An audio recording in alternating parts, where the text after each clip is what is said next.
कहानी का शीर्षक है वृद्धा आश्रम। राहुल अपनी पत्नी राखी व अपने बेटे सक्षम के साथ एक 3 कमरे के मकान में रहता था। एक मल्टीनेशनल कंपनी में काम करता था, खूब अच्छा कमाता था, अच्छा जीवन व्यतीत कर रहा था। अचानक उसकी मां का देहांत होने से उसे अपने पिता को अपने घर लाना पड़ा। उसके पिता शंकर लाल जी ज़्यादा वृद्ध तो नहीं थे, 65 वर्ष के थे। अपना सारा काम खुद करते थे, अनुशासित जीवन जीते थे, पर एकाकीपन की वजह से बेटे के पास रहने आ गए थे। प्रारंभ में सब कुछ अच्छा चल रहा था। धीरे धीरे राखी को उनका रहना अखरने लगा, उसे बंधन महसूस होने लगा, जबकि उसकी ज़िंदगी में शंकर लाल जी कोई रोक टोक नहीं करते थे। राखी अपने दोस्तों के साथ किटी पार्टी भी करती, बाहर भी घूमती थी। 3 नौकर रख रखे थे, उसे घर का कुछ भी काम नहीं करना पड़ता था। पर उसे लगता था कि तीसरा कमरा जो अतिथियों के लिए है, राहुल के पिता के कारण रुक गया है। अब उसका कोई भी अतिथि उसके घर नहीं आ सकेगा। शंकर लाल जी कभी भी बीमार भी पड़ते तो राखी उनका ध्यान नहीं रखती थी, ना ही डॉक्टर के पास ले जाती। सारा काम राहुल ही करता था। राहुल सब कुछ भुलाकर दोनों के बीच सामंजस्य बिठाने की कोशिश करता रहता था। वह राखी को कुछ भी नहीं कहता था ताकि घर की शांति बनी रहे। एक दिन राखी ने हद कर दी। उसने राहुल से कहा, तुम्हारे पिता आए दिन बीमार पड़ते रहते हैं, कभी उनका मधुमेह बढ़ जाता है, कभी बीपी। इतनी महंगी दवाइयाँ आती हैं, तुम्हारे पापा के कारण घर का खर्चा बहुत बढ़ गया है।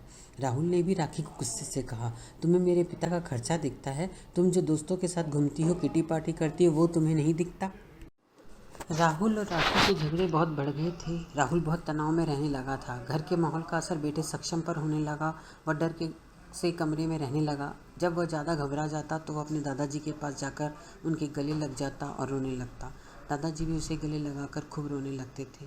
आखिर थक कर श्यामलाल जी ने अपनी बहू राखी से बात करने की सोची। उन्होंने कहा, बेटा, तुम्हारे जो भी खर्चे मेरी वजह से बढ़े हैं वो मेरी पेंशन से पूरा कर लो, पर तुम राहुल से झगड़ा मत करो। सक्षम पर भी मानसिक तनाव बढ़ रहा है। मैं तुम्हारी क्या मदद कर सकता हूँ, मुझे बताओ। राखी मुंह टेढ़ा करके पांव पटकती हुई चली गई। श्यामलाल जी को समझ आ रहा था कि उनका इस घर में रहना राखी को अच्छा नहीं लग रहा है, पर वो भी बहुत मजबूर थे। अकेले रहने के विचार से उनका मन घबराने लगता था। उन्हें घर की और काम कराने शुरू कर दिए। राशन सब्जी वगैरह लाने लगे। जितना खर्चे को कम करने में मदद कर सकते थे करने लगे, पर राखी कोई ना कोई कारण ढूंढकर उन्हें ताना देती, झूठे कारण बनाकर राहुल के कान भरने लगी। धीरे धीरे राहुल को यह यकीन दिलाने लगी कि उसके पिता के कारण उनकी मानसिक शांति, पारिवारिक शांति भंग हो रही है। एक दिन राखी ने हिम्मत जुटाकर राहुल से कहा, सुनो, एक बात कहूँ, बुरा मत मानना। मैंने पापा जी के लिए बहुत ही अच्छा वृद्धाश्रम देखा है। वहाँ पर सारी सुख सुविधा भी हैं, बल्कि स्वास्थ्य सुविधा भी है। उनकी पेंशन से उनका सारा काम चल जाएगा। इस बार राहुल ने कुछ गुस्सा नहीं किया और उसकी बात में रुचि दिखाई। इस बात से राखी का हौसला और बढ़ गया। उसने राहुल को वृद्धाश्रम की सूची पकड़ा दी। राहुल ने भी घर की शांति के लिए वृद्धाश्रम का चुनाव कर लिया। अब राहुल के सामने सबसे बड़ी चुनौती ये थी कि पापा को कैसे बताए, कैसे कहे कि पापा, मैंने आपके लिए वृद्धाश्रम देखा है। मैंने अपने 3 कमरे के बड़े मकान में आपको नहीं रख सकता। मुझे आपकी खून पसीने की कमाई याद नहीं है, आपका त्याग याद नहीं है। 2 दिन तक उसके मन में अंतर्द्वंद चलता रहा। उसकी आंखों से आंसू बहते रहे। जब राखी को यह एहसास हुआ कि राहुल का मन डगमगा रहा है, उसने जोर से राहुल से कहा, राहुल, क्या सोच रहे हो? जल्दी निर्णय करो, मुझे या पापा में से एक को चुनो। राहुल ने दिल कड़ा करके अपने पापा से बात करने की सोची। वह सुबह ही अपने पापा के कमरे में चला गया।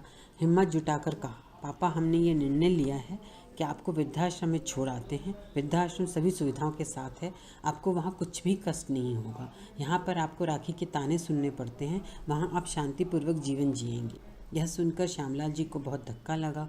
उन्होंने रोते हुए हाथ जोड़कर राहुल से कहा, बेटा, अगर 3 कमरों में जगह नहीं है तो कोई बात नहीं, मैं तेरे नौकर वाले कमरे में रह जाता हूँ, वहाँ पड़ा रहूँगा। कम से कम तुम लोगों की शक्ल तो दिख जाएगी। कृपया बेटा, मुझे छोड़कर मत आओ। श्यामलाल जी खूब रोने लगी, लेकिन राहुल चुपचाप वहाँ से चला गया। आखिर वो दिन भी आ गया। राहुल श्यामलाल जी को वृद्धाश्रम ले जाने लगा। श्यामलाल जी को गिड़गिड़ाते देख आसपास के लोगों की आंखें अश्रुपूरित हो गईं। लोगों का अंतर्मन रो पड़ा, पर सब बेबस थे। आखिर राहुल श्यामलाल जी को वृद्धाश्रम छोड़ आया। वृद्धाश्रम में इन सभी वृद्धों ने श्यामलाल जी का स्वागत किया और कहा, यह हमारी सेकेंड इनिंग है, इसे हम और अच्छे से जिएंगे। श्यामलाल जी की आंखों से आंसू थमने का नाम नहीं ले रहे थे। तभी एक वृद्ध रामचरण जी उनके पास आए और कहा, जब हम सब में बच्चों को पढ़ाकर अच्छी जगह पहुंचाने की ताकत है, तो हम अपनी ज़िंदगी उतने ही उमंग उत्साह से क्यों नहीं जी सकते। आओ हम सब अपनी ज़िंदगी के दूसरे पड़ाव की शुरुआत उसी उमंग के साथ प्रारंभ करते हैं। धीरे धीरे श्यामलाल जी भी उस माहौल में ढल गए। वहाँ पर सब अपना अनुशासित जीवन जीते थे, बल्कि वहाँ सबके अनुसार ऐसे काम थे कि सब थोड़ा बहुत कमा लेते थे, खूब अच्छी ज़िंदगी जी रहे थे। तभी एक दिन राहुल आत्मग्लानि से भरा हुआ श्यामलाल जी को लेने आया। श्यामलाल जी ने उसे देखकर आश्चर्य से पूछा, अरे बेटा, तुम यहाँ क्या कर रहे हो? राहुल ने कहा, पापा मुझसे गलती हो गई, मैं आपको लेने आया हूँ, चलिए घर चलिए। तब श्यामलाल जी ने कहा, बेटा मैं यहाँ बहुत खुश हूँ, शांतिपूर्वक अपनी ज़िंदगी जी रहा हूँ। ज़िंदगी के दूसरे पड़ाव को उमंग और उत्साह के साथ कैसे जिया जाता है, यह मैंने यहाँ आकर सीखा है। मैं तेरा शुक्रगुजार हूँ कि तू मुझे यहाँ छोड़ गया, वरना मैं अपनी दूसरी ज़िंदगी को जीना नहीं सीखता। श्यामलाल जी ने कहा, बेटा मैं यहाँ बहुत खुश हूँ, तुझे जब भी मन हो तू और सक्षम मिलने आ जाना। मेरी एक नसीहत याद रखना, कभी तुझे आगे ज़िंदगी में ऐसा दिन देखना पड़े तो मेरी तरह आंसू मत बहाना। खुशी से यहाँ कर रहना, यहाँ ज़िंदगी की दूसरी पारी को खुशी से जीने का तरीका आ जाएगा।